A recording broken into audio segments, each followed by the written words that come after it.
All he did was stop to help a stranger change her tire on a rainy evening. But that simple act of kindness would unravel a secret, shake the foundations of power, and turn a humble village mechanic into the heartbeat of a national movement. This is not your regular rich girl, poor boy love story. This is a story of hope, integrity, and the quiet strength of doing what's right when no one is watching. It's about how one choice can change everything. Watch now and discover how kindness, courage, and love can build a nation, one act at a time. The morning sun rose slowly over Ishaka, a quiet town in southern Nigeria. The air was cool, and the ground was still wet from the night's dew. Smoke from firewood drifted in the air, and birds sang softly in the trees. It was another normal day. At the edge of the town, beside a dusty road, a young man was already hard at work.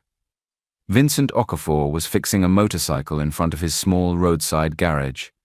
His hands were black with grease, and his face was sweaty, but he didn't seem to mind. This was what he did every day. Vincent was tall and slim, with strong arms and quiet eyes. He was not rich, but he was well known in Ishaka. People trusted him.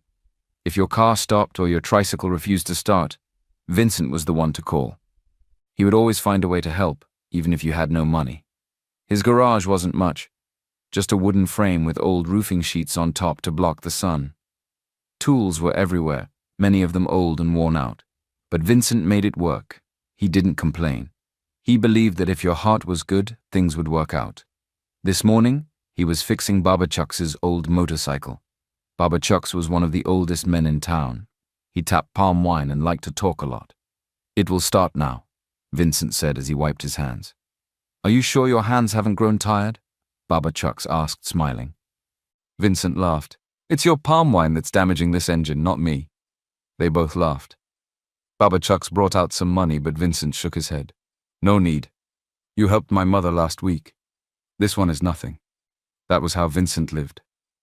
Even when he didn't have enough for himself, he still helped others. He didn't expect anything in return. He believed in doing good, not for reward, but because it was the right thing. Vincent lived with his mother, Mama Grace.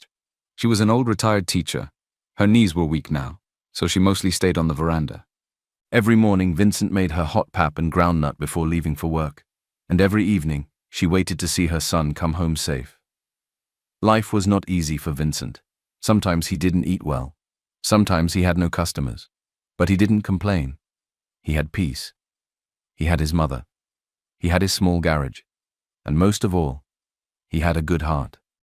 What he didn't know was that life was about to change.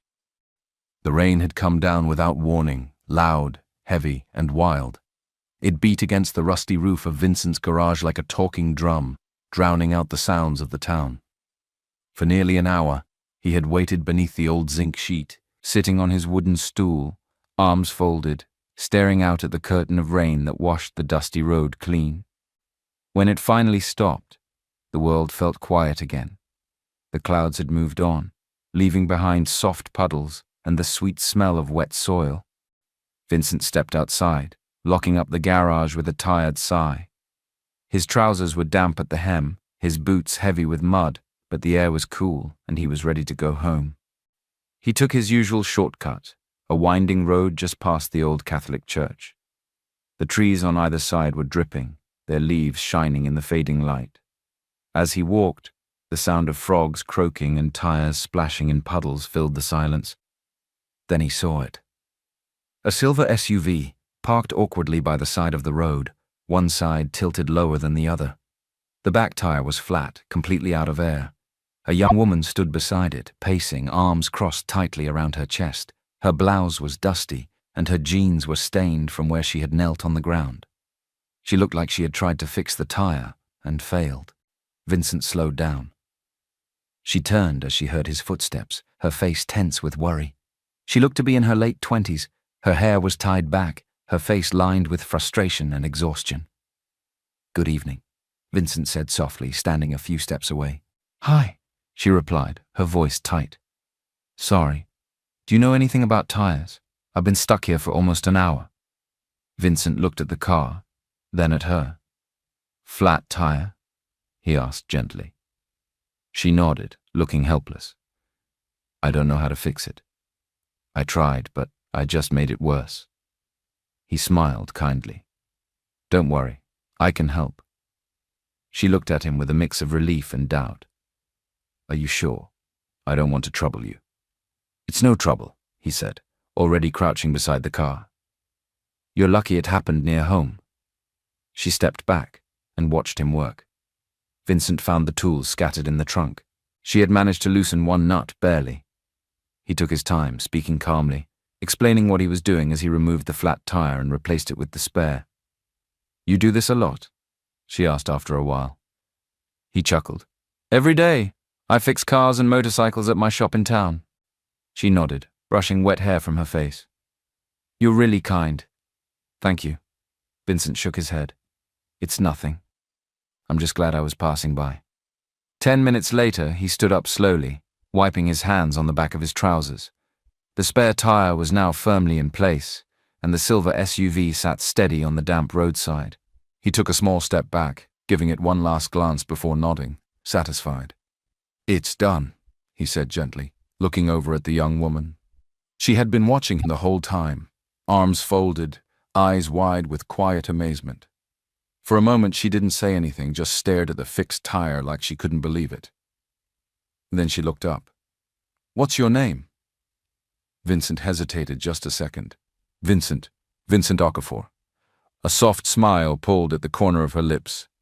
I'm Amelia, she said. Thank you, Vincent. Really? He gave a small nod. You're welcome. Amelia reached into her handbag, pulled out a thin wallet and took out a few folded notes. Please, she said, stepping forward. At least take this. You didn't have to stop, and I don't even know what I would have done if you hadn't. Vincent looked down at the money, then back at her. His voice was calm, steady, like it always was. You needed help, that's enough, he said. I didn't help you to get paid. I did it because you needed it. Amelia froze, the note still in her hand. She stared at him, really looked at him for a second longer, then slowly lowered her hand. A mixture of gratitude and something else, something heavier, clouded her face. Okay, she whispered. Thank you. Vincent gave her a small, polite smile. Amelia climbed back into the SUV, started the engine, and pulled back onto the road. Her window rolled down briefly as she glanced at him one more time, her eyes soft but distant. Then she was gone. Vincent stood there, his boots sinking slightly into the wet earth.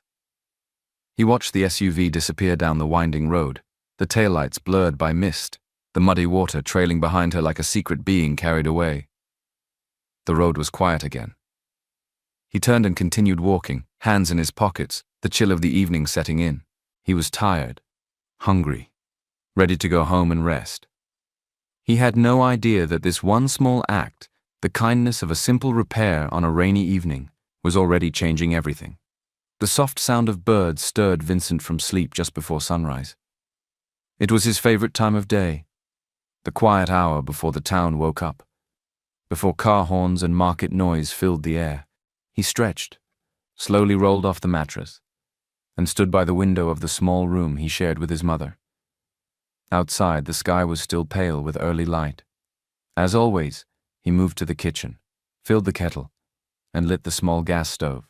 The smell of ginger and Lipton filled the air as the water began to boil. Mama Grace was still asleep. Her walking stick rested quietly by the door. A few minutes later, Vincent stepped out onto the front step, a warm cup of tea in hand. The compound was quiet, the ground still damp from yesterday's rain. He took a long sip, letting the warmth settle in his chest. Then he saw it. Across the narrow street, parked just beside the old mango tree, was a sleek black Jeep, big, shiny, out of place. Its windows were dark, completely tinted. The engine was off. No one moved inside. It hadn't been there the night before. Vincent stared at it for a moment, frowning slightly. Maybe someone came to visit a neighbor. But even as he tried to reason it out, something about the Jeep didn't sit right with him. Still, he took another sip of tea and forced himself to look away. The morning continued.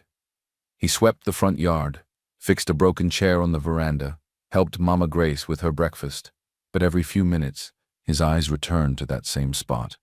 The Jeep hadn't moved. No one had come out. No one had gone in. By mid-morning, Vincent tried to shake off the unease. He grabbed his small bag and started towards the garage. On the way, he passed the town clinic, a single-story building with faded paint and a cracked signboard. The nurse, Auntie Effie, was outside struggling to carry a box of old bandages. "This clinic needs serious help," she muttered as he stopped to assist. "I know," Vincent replied, lifting the box easily. "No gloves, no fans, no generator. Sometimes I wonder how you people survive." "We survive by faith," she said, half smiling. From there, he walked past the community school, where children were gathered under a leaking zinc roof. One of the teachers, Mr. DeMagi, waved him over. "Vincent, my brother, if you know any way we can get new desks, half the children sit on bricks now." Vincent sighed. "I wish I could help. But you know I don't even have enough tools in my shop." He meant it. He hated watching things crumble around him. The school, the clinic, the broken road by the market. He wanted to fix it all, but his hands could only do so much. He had fixed those desks several times. Now it looked beyond damaged, beyond repair. And the local government chief? He only came around during election season, smiling in Agbada, making promises no one believed anymore. Vincent pushed the thoughts aside and kept walking. The black Jeep lingered in the back of his mind, sitting like a shadow across the morning. By the time he reached the garage, he knew one thing for sure. Something had changed. He worked through the day with tired hands and a mind that refused to settle. The garage was busy as usual. 2 motorcycles with engine trouble, 1 taxi with bad brakes, and a tricycle that refused to start no matter how many times he adjusted the spark plug. He smiled when customers thanked him, nodded when they said "God bless you." When the sun began to set and the day's work was finally done, Vincent packed up his tools, washed his hands at the corner tap, and locked up the garage. He waved goodbye to a few neighbors passing by and started the short walk back home. The street was quiet, painted orange by the last light of day. A gentle breeze stirred dry leaves along the road, and from a distance he could hear Mama Cinieri calling her children inside. Then, just as he turned the corner, by the old provision store, he saw it again. The black Jeep. It was parked a few houses down, engine off, same tinted windows, same silence. Vincent slowed his steps, staring at it. His stomach turned slightly. It wasn't the first time today, and now it was too much to ignore. He walked on, pretending not to notice. But a few minutes later, as he approached the street leading to his compound, he glanced over his shoulder, and there it was again. The same black Jeep, now parked at the junction behind him.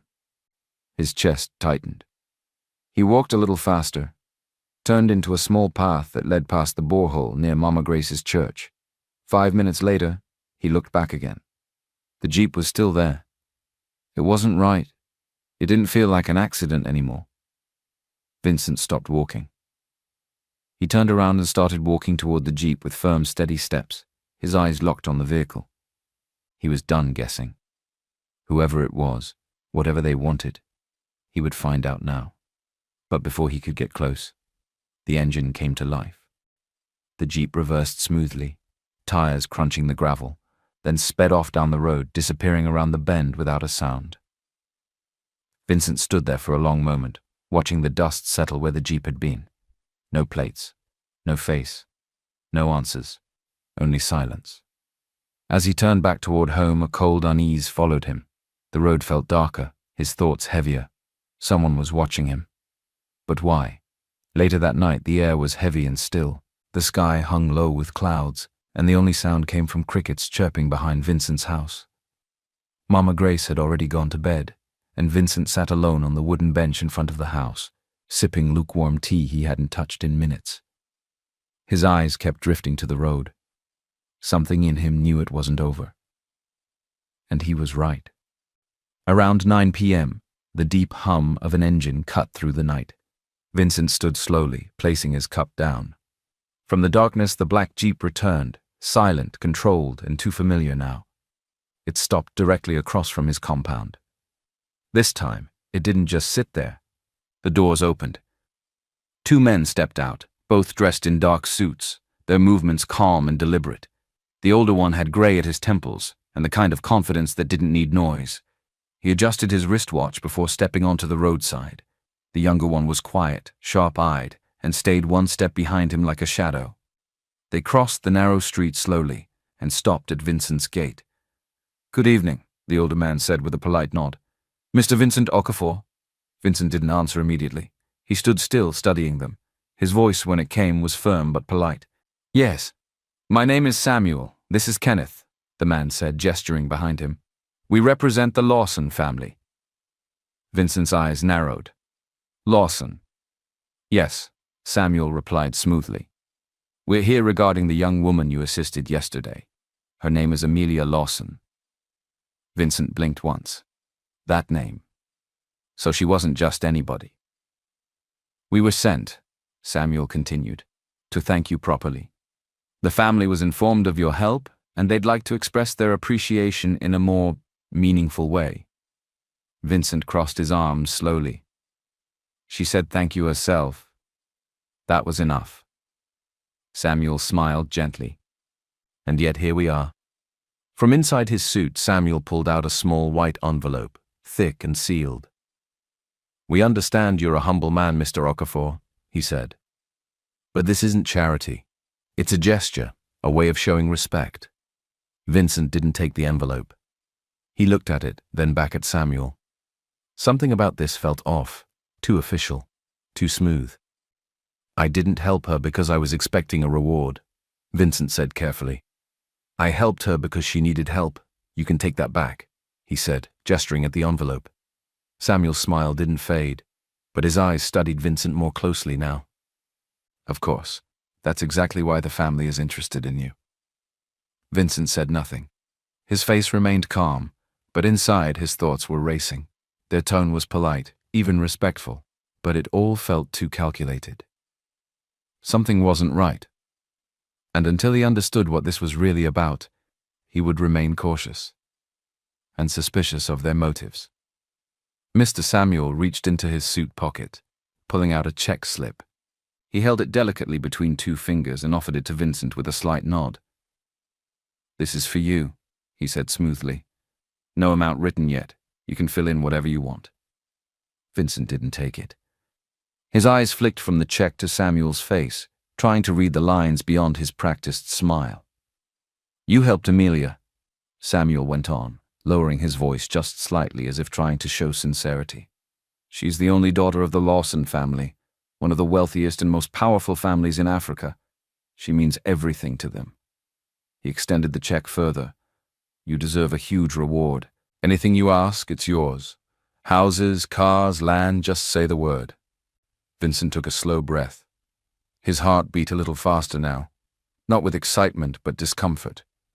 Everything about this felt too big, too strange. A girl with a flat tire.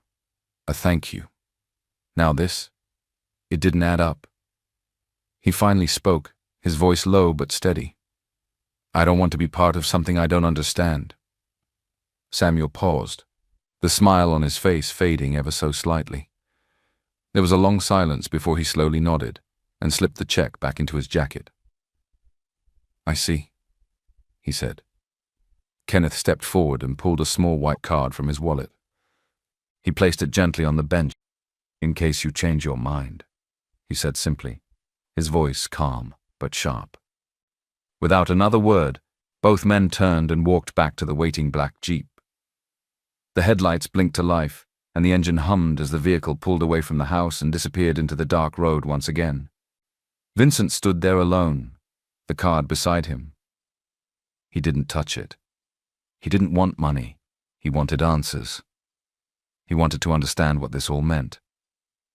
Meanwhile, his mother, Mama Grace, was in the sitting room, wrapped in her faded wrapper, legs propped up on a stool. The kerosene lamp beside her flickered gently, throwing soft shadows across the room. She looked up the moment he entered. "You're just coming in now?" she asked, her voice both tired and sharp.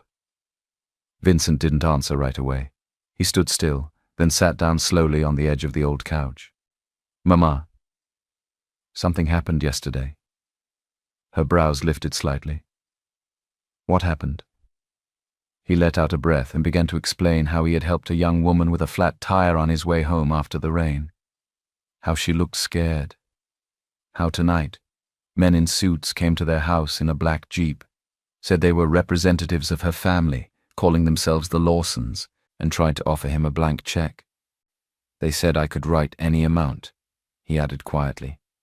They said that she's the only daughter of one of the richest families in Africa. Mama Grace listened carefully, not interrupting. When he finished, there was a long pause. She studied his face, the tension in his jaw, the way his fingers kept rubbing the fabric of his trousers. "You're worried," she said softly. Vincent nodded. "It doesn't feel right, Mama. I helped someone with a tire, now all this. I don't understand it. It shouldn't be such a big deal." Mama Grace reached out and placed a gentle hand over his. "My son, not everything in life will make sense right away.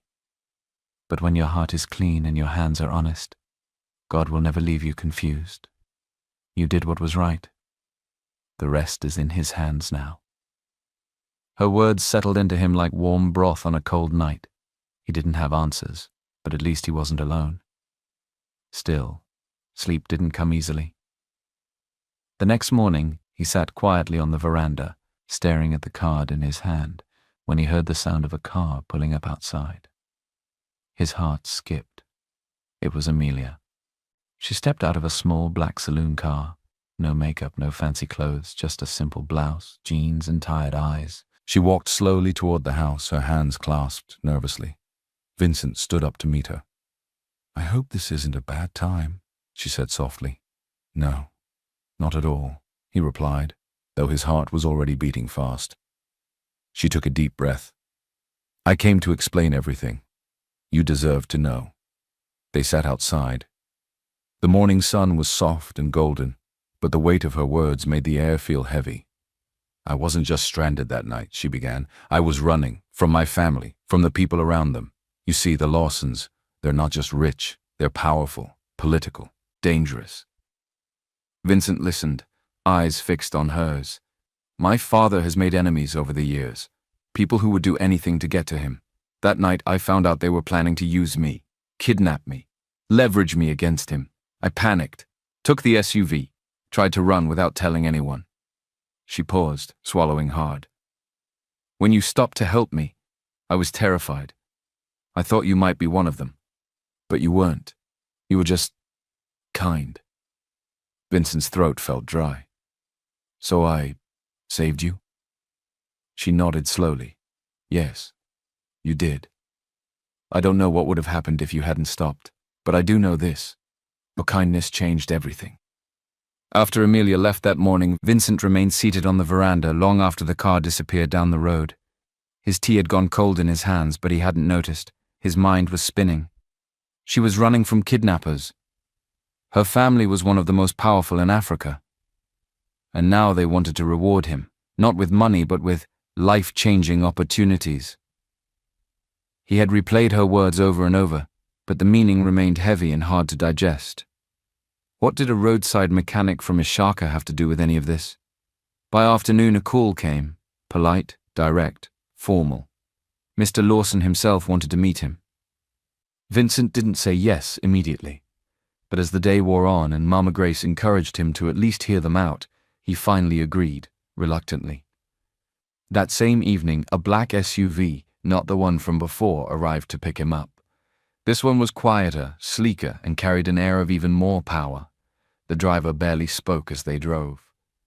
It was Vincent's first time in Victoria Island. The gates of the Lawson residence opened slowly, revealing a massive compound unlike anything he had ever seen. Wide lawns trimmed like hotel carpets, a fountain that sparkled under soft garden lights, walls covered in flowering vines. The house itself was more like a palace, tall pillars, glass windows that stretched up 2 floors, golden lamps that flickered like stars. Vincent stepped out slowly, feeling the gravel under his shoes, his heart pounding with every step forward. He had never felt so out of place. His shirt was ironed, his trousers clean, but everything he wore suddenly felt too simple, too ordinary. A guard in white led him into the main hall, shining marble floors, art on the walls, chandeliers above him that looked like they belonged in movies. And then he saw her, Amelia. But not the dusty, frightened woman from the roadside.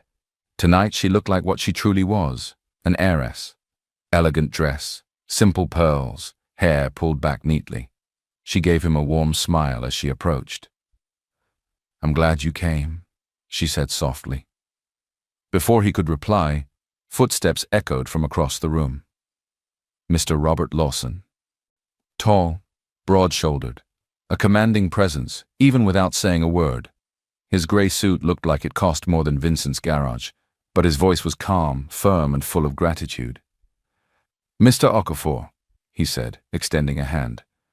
"Thank you for what you did for my daughter. You didn't just fix a tire.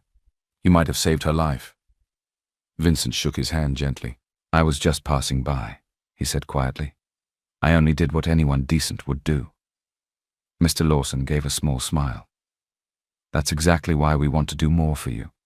Not just to repay you, but because we believe in men like you, honest, grounded, rare."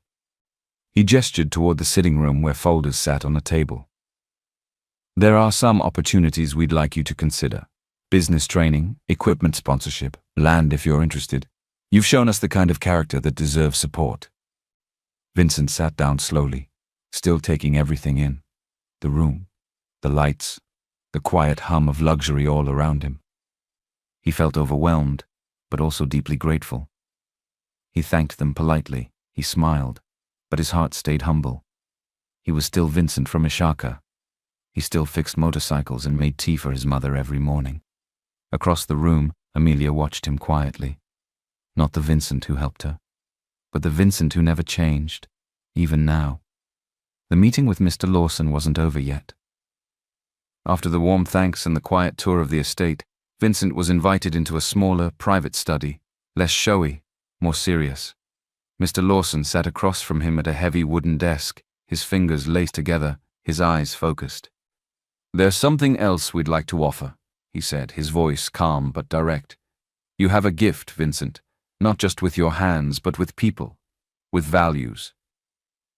Vincent sat straighter, listening. "We want you to manage the Lawson Group's new automotive division," Mr. Lawson continued. "We're expanding our operations, vehicle maintenance, repairs, and logistics support, and we want someone we can trust to lead it." Vincent blinked. "Me?" "Yes," Mr. Lawson replied without hesitation. "We'll set you up with your own large garage, staff, tools, full support. You'll be running the entire thing." The offer hit like a wave. A proper garage, trained employees, modern equipment, resources he had only dreamed of back in Ishaka. The chance to truly grow something, not just fix, but build. He was tempted, deeply. But his thoughts drifted quickly back to Ishaka, the small shop he nailed together by hand, the children who brought him broken bicycles, the nurse at the clinic who still used a wooden box for a filing cabinet. Could he really leave all that behind? As the weight of it sank in, Amelia appeared again, stepping quietly into the room.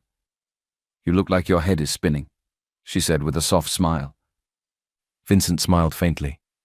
"It is." She sat beside him, not across. "You don't have to answer now," she said. "I didn't, when I was offered my first board seat." He looked at her, surprised. "You didn't want it?" She gave a short laugh. "I didn't even know who I was yet. Everyone assumed I'd take the path laid out for me, the name, the wealth. But I wanted more than that. I still do." She turned to face him fully now. "That's why I admire you, Vincent.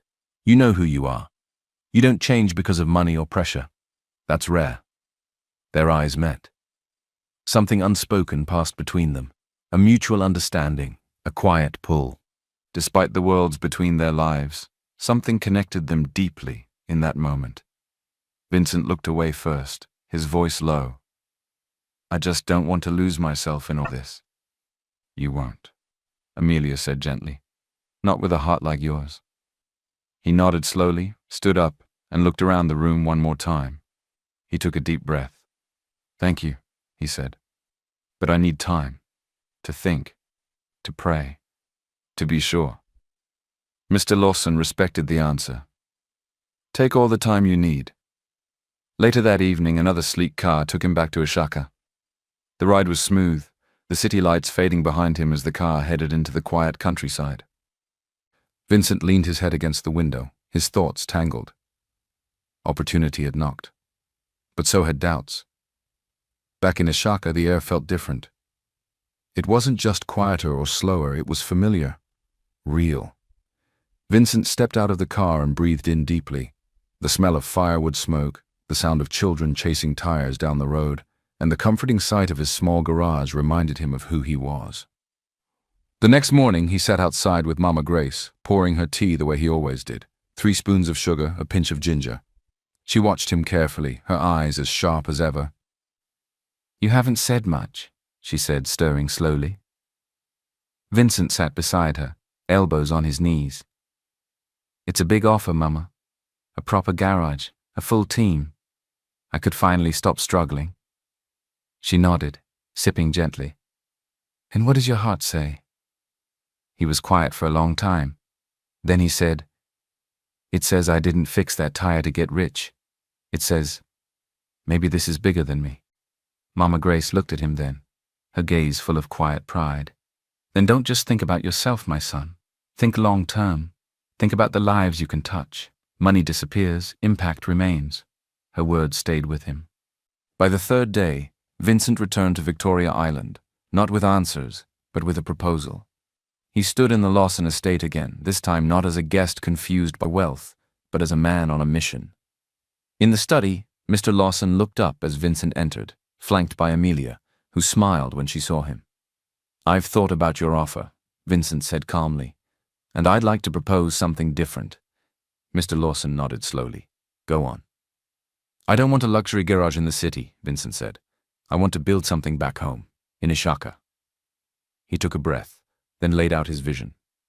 "A technical training center for young people, mechanics, welders, designers, creators.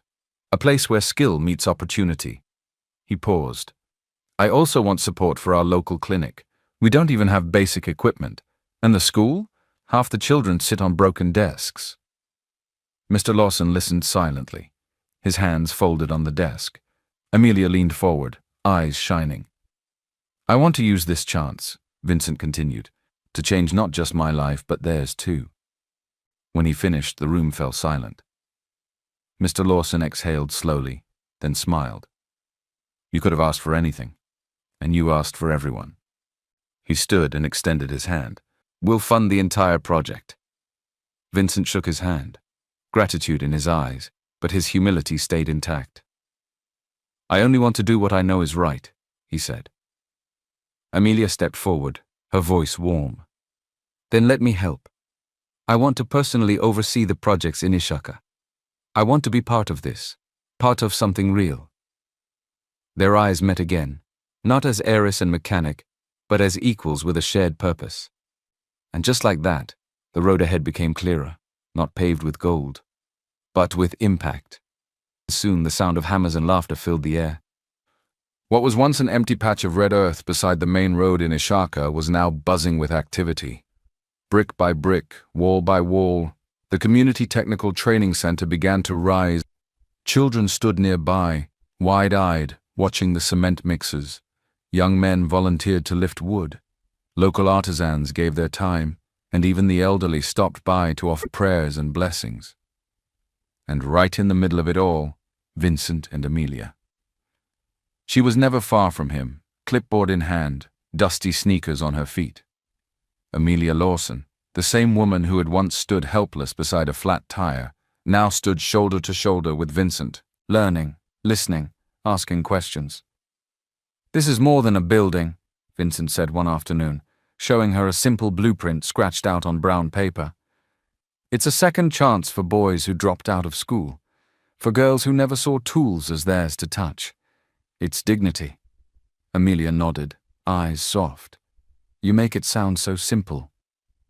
Vincent smiled. "It is simple. When you stop chasing noise, you start hearing what matters."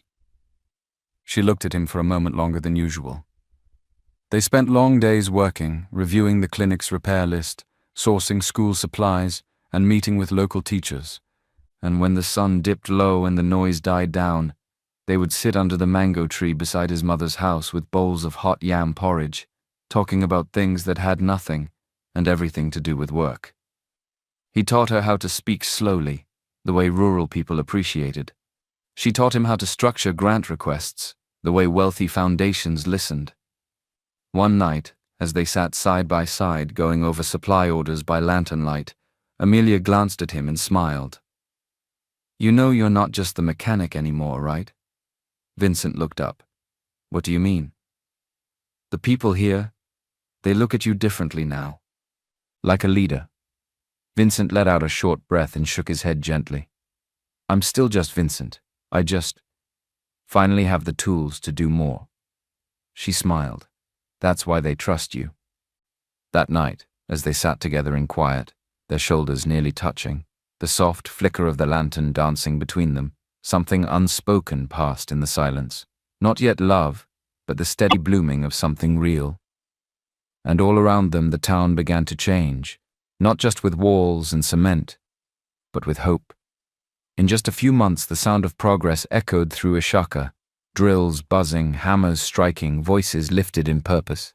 The training center's walls stood tall now, painted in soft sky blue. New desks had arrived at the school. The clinic's roof no longer leaked, and for the first time in years, clean medical supplies sat in neat rows on metal shelves. But just as hope was blooming, shadows began to move. Hidden behind a desk in an air-conditioned office, the local government chairman, Chief Bako, watched it all unfold with growing unease. He had ruled Ishaka with handshakes and empty promises for over a decade.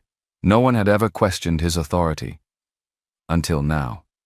Until Vincent Okafor, the mechanic, who refused to stay small. To Chief Bako, this wasn't charity work. It was a threat. A new center meant educated youths. Repaired clinics meant healthy communities. Vincent was building what he had always promised, but never delivered. So he did what men like him often do. He lied. Within days, rumors flooded the town. That training center? Funded by stolen money. I heard the money is gotten from fraudulent internet scams. The local radio picked it up. Newspapers twisted the story with bold headlines. Ishaka mechanic accused of using stolen foreign funds. Too good to be true, the Vincent Okafor investigation begins. Vincent sat on the front steps of the clinic, his elbows resting on his knees, a worn newspaper crumpled beside him. His face was quiet, but his heart pounded. "I've never stolen a kobo in my life," he muttered. Amelia sat beside him, her hand gently touching his. "I know. And more importantly, they will know. The truth always comes out." He looked at her, eyes searching. "But what if it doesn't? What if this destroys everything built?" "It won't," she said, her voice steady. "Because you didn't build this alone. I'm with you." Their hands remained joined, the weight of the moment drawing them even closer. She looked down at their fingers, then up at him. "Vincent, I've spent my whole life surrounded by money. But no one in my world ever made me feel the way you do, with just your words, your honesty." Vincent's voice was quiet. "And I've never met anyone like you, Amelia. You could have gone back to Lagos and forgotten all this, but you stayed." "I stayed," she whispered, "because I wanted to, because you matter to me." He held her gaze. No noise, no fear, just truth. And then softly, with the simplicity that had always defined him, Vincent said, "I love you, Amelia." Her eyes glistened. "I love you too." They didn't need grand speeches or perfect timing. They just needed each other and the courage to speak from the heart. As the false stories spread and the town whispered, Vincent and Amelia stood together, stronger than ever. What they had was more than a project, more than politics. It was real. And now, it was worth fighting for. The following week, Ishaka's air was thick with tension. The town meeting hall, usually reserved for wedding announcements and market disputes, was now filled to the brim, elbows pressed together, murmurs bouncing off the walls. Farmers, traders, teachers, elders, students, everyone came. Vincent sat near the back, head low, his heart pounding against his chest. It was supposed to be a day for community progress, but now, All eyes were on him. Except one. Amelia. She stepped forward to the front of the room, calm, confident, but with fire in her eyes. Her shirt was plain, her heels dusty from walking the very roads that bore Vincent's name now. She didn't need a microphone. Her voice carried. Many of you know Vincent Okafor as the mechanic down the road. But today, I want you to know who he really is. The hall grew quiet. He is the man who helped me when I was stranded, without knowing who I was or what I could offer. He's the man who said no to personal gain and yes to community development. He could have taken everything for himself, but he chose all of you instead. She paused, letting her words settle. And now he's being accused of fraud, without a shred of truth. Why? Because he dared to build what others only promised. A few heads nodded, then more. And while they accuse Vincent, she continued, holding up a folded set of documents, we should also ask, what have they been doing with our local funds? Where are the books? Where is the transparency? She handed the papers to a respected elder at the front table. These records, she said clearly, show how Chairman Bako diverted funds meant for school renovations to private land purchases. There are transactions, signed and stamped, transferring community land to companies he controls. Gasps filled the room. A few people stood, muttering in disbelief. The press, invited quietly by Amelia herself, started scribbling, recording, filming. Vincent could hardly breathe. It was happening. From the back of the room, Mama Grace stood and raised her hand. That boy, she said, her voice steady, has served this community with sweat and truth. If this town turns its back on him now, then we deserve every lie we've been told. The hall erupted. Voices rose, not in confusion, but in solidarity. We stand with Vincent. Tell that corrupt chairman to pack his bags. This town belongs to the people, not his pocket. Within hours, the news spread. Evidence leaked online. Reporters published the details, and Bako's allies began to distance themselves. By evening, the governor's office released a quiet statement confirming that Chairman Bako had resigned pending investigation. Vincent stood beside Amelia as the news broke. He didn't smile. He just let out a long, quiet breath, not in triumph, but in relief. She looked up at him, her hand finding his. You did it. He shook his head. We did. Outside, the people of Ishaka gathered, not just to celebrate, but to reclaim something they'd almost lost. Trust. And this time, they weren't just cheering for a mechanic. They were cheering for a leader. 3 months later, the drums echoed across Ishaka that morning, loud and proud, accompanied by laughter, clapping, and the sweet scent of jollof rice drifting through the air. Vincent's garage was quiet for the first time in months, because today wasn't for fixing engines. Today was for opening doors. The Ishaka Community Technical Training Center stood tall, painted fresh in sky blue and white. Bright banners hung across the gate. Rows of plastic chairs filled the courtyard, where elders sat fanning themselves and schoolchildren danced in excitement. At the front of it all, standing beside a long red ribbon, were Vincent and Amelia, beaming. The band struck up a cheerful tune. Then, with one gentle snip of silver scissors, Vincent cut the ribbon, and the crowd erupted into cheers. The center was open. People poured inside to see the computer lab, the mechanic workshop, the classrooms stocked with tools and books. The new clinic building stood nearby, freshly painted and equipped. The school had a new block for junior classes. Ishaka had changed, and the rest of the country noticed. Within weeks, calls came in from neighboring towns. Come help us build the same. Show us how you did it.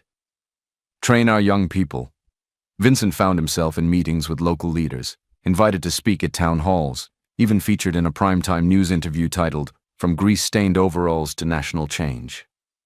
With Amelia by his side, Vincent became an unofficial voice for rural development. He wasn't interested in politics, but he made sure the ones in power started doing what they were meant to.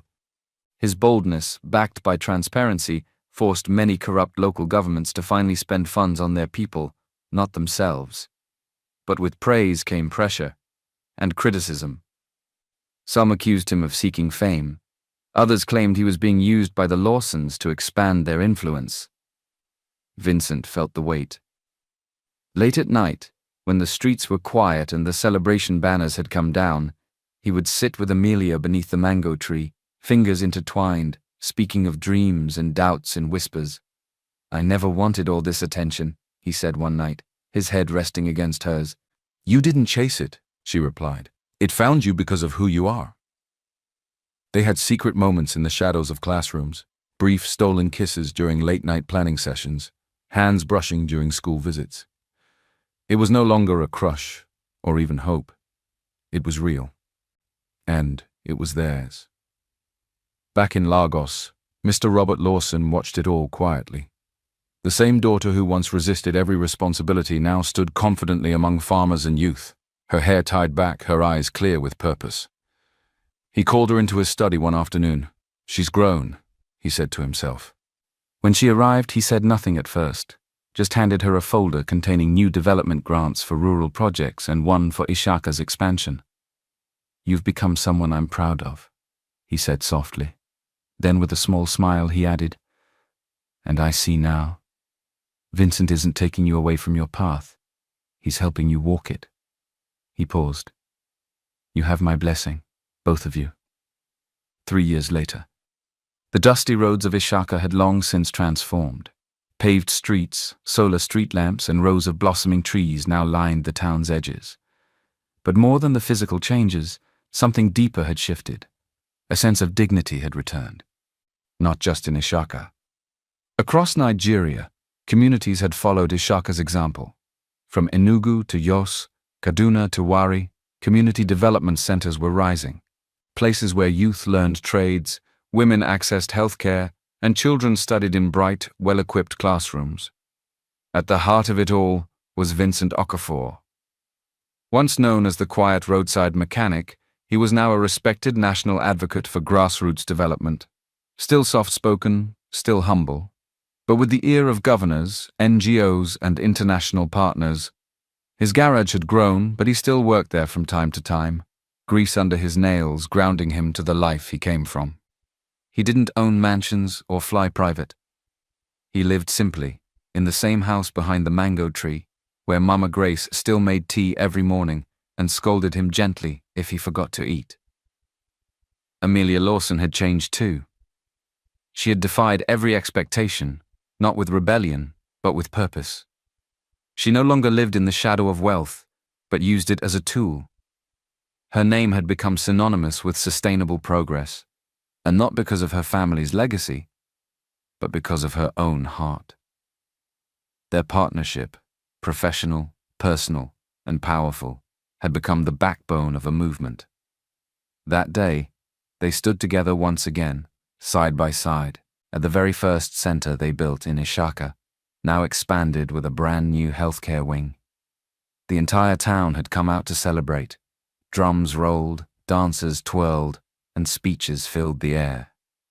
Vincent, dressed in his signature buttoned shirt and simple slacks, stepped forward as the ribbon was cut, and the crowd cheered. Mama Grace sat near the front, her walking stick beside her, eyes filled with tears and pride. Amelia was beside him holding a microphone. She handed it to him gently, and for a moment he hesitated, not out of fear but gratitude. He turned to the crowd and began. "This building, this celebration, it's not about me. It's not about Amelia. It's not even about the Lawson name or my name." He looked around at the nurses, the children, the local artisans who helped paint the walls, the old men who carried blocks during construction. "This," he said, "is about all of us. It's about what we can do when we stop waiting for others and start believing in each other." The crowd clapped. When we choose kindness over selfishness, when we choose community over ego, this is what happens. Then turning slightly, Vincent took Amelia's hand. The crowd quieted. He bent one knee. Gasps swept through the air, followed by the shriek of a little girl who shouted, "He's proposing!" Vincent smiled up at Amelia, his voice barely loud enough for the microphone to catch. You once said I helped you find your path, but Amelia, you gave mine meaning. Will you walk the rest of this road with me? Amelia, eyes wet with tears and laughter, nodded quickly and whispered, Yes. Always. The crowd erupted in celebration. Music burst into the air. Mama Grace wiped her eyes with the edge of her wrapper, grinning from ear to ear. Later, as the celebration slowed, Vincent stood once more, the sun casting golden light over the crowd. If there's one thing I've learned, he said, it's this. When we choose to see the best in each other, there's nothing we can't accomplish. He looked to the future, not just his own, but everyone's. And as the drums played on, Vincent Okafor smiled, not because he had everything, but because he had enough, and he had given even more.